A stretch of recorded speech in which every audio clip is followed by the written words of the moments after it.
बिस्मिल्लाहिर्रहमानिर्रहीम। Today's topic of the video is dental caries of operative dentistry। ठीक है, जो आर्ट एंड साइंस आपकी इससे मैं आपको गाइडलाइंस दूँगी। चैप्टर नंबर 2 जो है वो हमारे पास आ जाता है डेंटल केरीज। इसको किस तरह से आपने करना है चैप्टर 2 एंड चैप्टर 3।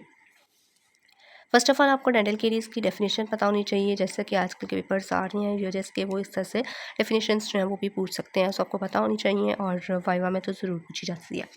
उसके बाद आपको जो है मिनरलाइजेशन एंड डीमिनरलाइजेशन जो है इसका कॉन्सेप्ट पता होना चाहिए। ठीक है, इसको आप जो है वो आपके पास पेपर में भी लिखा हुआ है, आप वहाँ से भी इसको कवर आउट कर सकते हैं।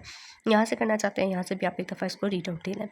उसके बाद जो बैलेंस है between the mineralization and demineralization and remineralization, ये आपको पता होना चाहिए। इसका जो ये बना हुआ है ना बैलेंस फिगर 2.4, ये आपने याद करनी है, इसको अच्छे तरीके से प्रिपेयर करना है, बहुत इंपॉर्टेंट है। ठीक है, उसके बाद जो ये वाला टेबल है ये आपको साइकिल पता होना चाहिए, इसकी प्रोडक्शन कैसे होगी, कब होगी। ठीक है, बायोफिल्म डीमिनरलाइजेशन रीमिनरलाइजेशन है क्या, ये चीज़ आपको पता होनी चाहिए। ठीक है, ये आपने टेबल अच्छे से प्रिपेयर करना है एंड देन ये वाला आपने जो फिगर बनी हुई है इसको करना है। उसके बाद ये जो मॉडिफाइड कीज जॉनसन डायग्राम है ये आपको पता होनी चाहिए, ये बहुत इंपॉर्टेंट है। ठीक है, इसको अपने तरीके से प्रिपेयर करना है। ये जो साथ में बनाई हुई है ये दूसरी है और ये मॉडिफाइड। ठीक है, इसको भी आप देख लेना। उसके बाद एटियोलॉजी ऑफ डेंटल केरीज क्या है, इसके ये जो चारों नाम है ये आपको पता होने चाहिए। ठीक है, biofilm, tooth habit, diet and saliva, ये ऐसी क्यों ऐसा पूछा जाता है, उसमें आप सिर्फ ये नाम भी लिखते तो इनफ होते हैं, क्योंकि वो पूछे ही ये जाते हैं, इनिमरेट करें। उसके बाद बायोफिल्म क्या है, प्लाक क्या है, इसकी डेफिनेशन बस एक दफ़ा रीड आउट आपने करनी है, वैसे इंपॉर्टेंट प्रॉफ के हवाले से नहीं है। ठीक हो गया। उसके बाद अब चाहे तो ये बैक्टीरियाज के नाम जो हैं ये भी याद रख सकते हैं। ठीक है, साइनोबैक्टीरिया वगैरह। ठीक हो गया, ये जो लिखे हुए हैं। उसके बाद देन आपने जो करना है यहाँ से इम्पॉर्टेंट जो है वो चीज़ें मैं आपको बता रही हूँ। ठीक है, बाकी सारा जो है करने की ज़रूरत नहीं है आपको। यहाँ पे जो ये स्टेफेंस कर्व है ये बहुत इंपॉर्टेंट है। ठीक है, स्टेफेंस कर्व जो है ये आपको पता होना चाहिए कि किस सिस्टम में प्रिपेयर करना है इसको, यानी कि बनाना आना चाहिए आपको। ठीक है, ये दोनों आने चाहिए। और ये जो वैल्यू है 5.5 वाली, इसको आप एक दफ़ा रीड आउट कर लेना ताकि आपके MCQ जो है वो इससे कवर आउट हो जाए। ठीक हो गया। उसके बाद देन ये जो क्लिनिकल नोट वाली एक लिखी हुई है ये आपको पता होनी चाहिए, ये आपने अच्छे तरीके से करना है। एंड देन हमारे पास saliva, nature's anti caries agent जो है वो हमारे पास स्लाइवा होता है, आपको एज आ MCQ भी पूछा जाता है। उसके बाद इसका आपने जो है स्लाइवा का रोल क्या है इसका आपको पता होना चाहिए। आपके पास जो इसकी स्लाइवरी प्रोटेक्टिव मैकेनिज्म है उसमें हमारे पास bacterial clearance, buffer capacity and remineralization, ये 3 स्टेप्स आते हैं और ये आपको 4 स्टेप्स आते हैं, ये आपको पता होना चाहिए। जो मैंने हाईलाइट की हुई हैं चीज़ें ये आपने कर लेनी है ताकि आपको MCQ पॉइंट ऑफ व्यू से याद रह जाए। ठीक हो गया। प्राइमरी बफर, एडिशनल बफर क्या है, इसका बेनिफिट क्या है, ये चीज़ आपको स्लाइवा जो है ये अच्छे तरीके से स्लाइवा वाला टॉपिक आना चाहिए। एंड देन आपके पास ये वाला जो टेबल है ये बहुत इंपॉर्टेंट है, इसके आपको एक्शंस और स्लाइवरी इंजाइम्स, ठीक है, नॉन स्लाइवरी प्रोटीन्स जो है ये आपको पता होनी चाहिए, इंपॉर्टेंट है, SCQ भी आ चुका हुआ है। उसके बाद ये जो टर्मिनोलॉजीज़ हैं ये आपको पता होनी चाहिए। ठीक है, केरीज, लियन, क्लूजल केरीज, प्रॉक्सिमल केरीज। ठीक है, तो ये आपने डेंटिन वगैरह पढ़ लेनी है। जो मेन आपका SCQ है प्रॉफ पॉइंट ऑफ व्यू से जो इंपॉर्टेंट है वो हमारे पास डेंटल केरीज की क्लासिफिकेशन आ जाती है। ये जो पूरा टेबल है 2.4 ये आपको आना चाहिए। ठीक है, ये सारा आपने करना है। उसके बाद देन आपके पास ये जो पिट एंड फिशर केरीज हैं इसके रिलेटेड आपको ये चीज़ इन्वर्टेड वी टाइप होता है, ये चीज़ आपको याद रहनी चाहिए। क्लिनिकल नोट जो है इसका वो आपने याद रखना है। और स्मूथ सरफेस केरीज का भी ये जो नोट है क्लिनिकल नोट ये आपको पता होना चाहिए। रूट केरीज का भी ये क्लिनिकल नोट आपको पता होना चाहिए। SCQ पॉइंट ऑफ व्यू से इंपॉर्टेंट है। रूट केरीज आपको SCQ में पूछा गया, ये यू शेप्ड होता है, दूसरा वी शेप्ड होते हैं। उसके बाद देन जो चीज़ इंपॉर्टेंट है जो आपको आनी चाहिए वो हमारे पास जोन्स आ जाते हैं, जोन्स ऑफ इनेमल केरीज। ठीक है, तो ये हमारे पास सरफेस जोन क्या है, बॉडी लियन क्या है, डार्क जोन क्या है, ट्रांसलूसेंट जोन क्या है, ये आपको ये जो चीज़ें हैं ये जो मैंने अंडरलाइन की हुई हैं ये पॉइंट्स पे आप याद रख लेते हैं तो इनफ है कि सरफेस जोन जो होता है वो हमारे पास अनइफेक्टेड होता है बाय द केरीज। जो है बॉडी लियंस जो होते हैं इसमें लार्जेस्ट पोर्शन होता है इंसिपिएंट केरीज का, इसमें लोअर केस होता है। ठीक है, लोअर प्रोन वैल्यू इसमें लेस देन 5% होती है, इसमें 25% होती है। प्रोन वैल्यू का पता होना चाहिए। बैक्टीरिया जो है जोन में ज़्यादा प्रेजेंट हो सकते हैं।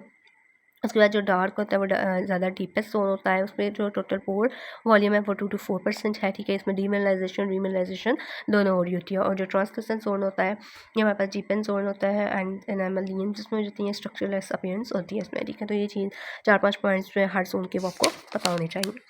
उसके बाद ये डायग्राम जो है ये आपको बनानी आनी चाहिए। उसके बाद आपके पास आ जाते हैं डेंटिन के जोन्स। ठीक है, जो हमारे पास आ जाते हैं ये आ जाते हैं। ये आपको पता होना चाहिए कि जोन्स ऑफ डेंटिन कौन कौन से हैं। इसमें ये तीनों चेंजेस जो आ रही हैं ये आपको पता होनी चाहिए, ठीक है। उसके बाद हार्ड डेंटिन होती है, सॉफ्ट डेंटिन होती है, ठीक है, फिल्म डेंटिन होती है। तीनों पता होने चाहिए, इसकी डायग्राम पता होनी चाहिए। इसमें मेन आप हार्ड डेंटिन में एक डीपर जोन होता है, ठीक है, साउंड डेंटिन है, ये सारा अपने याद रख लेना। फिल्म डेंटिन जो होती है वो हमारे पास इनर केरियस लियन होती है, MCQ है। सॉफ्ट डेंटिन जो है वो आउटर केरियस लियन होती है, ये MCQ है, ठीक है। तो ये आपको पता होना चाहिए। उसके बाद पल्पल नेक्रोसिस वगैरह जो है, ये सारी जो चीज़ें लिखी हुई हैं ये इतनी इंपॉर्टेंट नहीं है, लेकिन आप एक दफ़ा इसको बस गो थ्रू कर लीजिएगा। जो प्रॉफ पॉइंट ऑफ व्यू से चीज़ें इंपॉर्टेंट है मैं आपको वो बता रही हूँ। उसके बाद देन रैम्प्ड केरीज जो हैं ये आपको पता होनी चाहिए, ठीक है।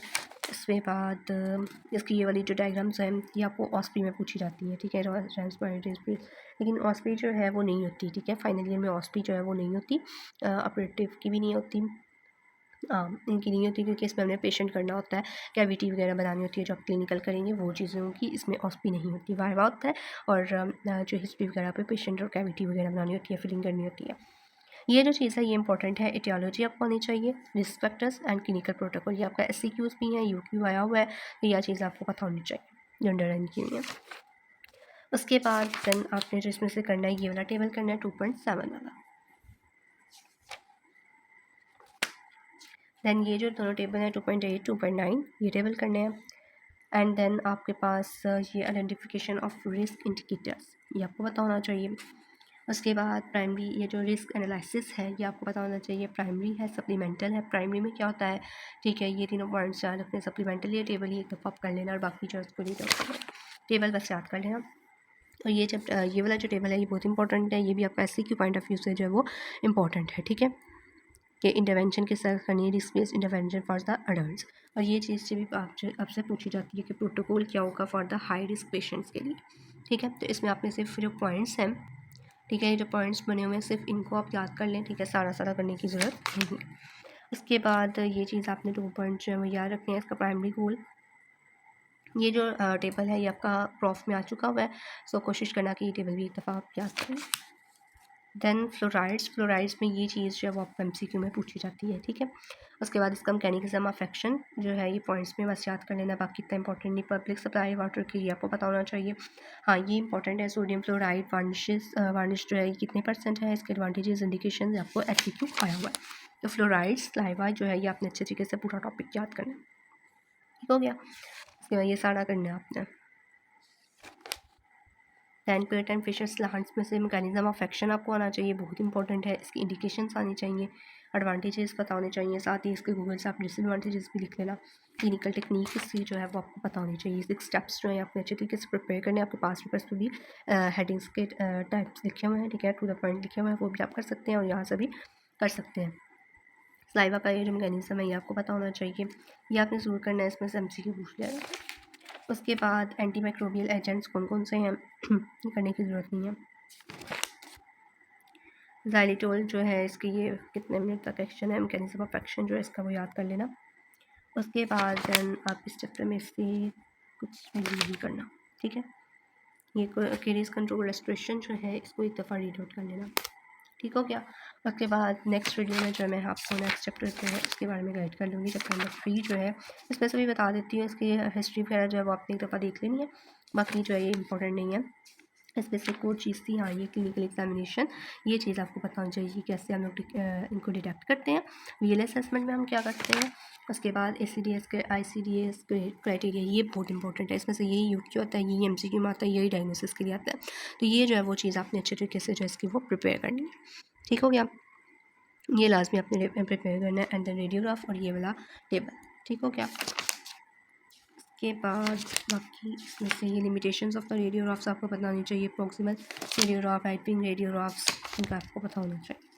बाकी जो है वो इतना करने की ज़रूरत नहीं है, ठीक है। ये बस देख लेना कि अमेरिकन जो है रेस्ट्रेशन को कैसे हम लोग रियलाइज़ करेंगे। ये सारी चीज़ें जो है वो एक दफ़ा बस रीड आउट करने वाली है, ठीक है। मार्जिनल टीचिंग क्या है, ये सारी चीज़ें आप अमेरिकन के जो चैप्टर है उसमें याद कर लेंगे। फ्रैक्चर लाइन क्या होती है, वर्ड्स क्या होते हैं, वैसे एक दफ़ा कर लेना ताकि आपके मंथली टेस्ट इसमें अगर पूछा जाए तो आपको पता, ठीक हो गया। उसके बाद ये वाला जो टेबल है इसमें से 3.1 ये अपने अच्छे से करना है और ये वाला टेबल अपने अच्छे से करना है फिगर।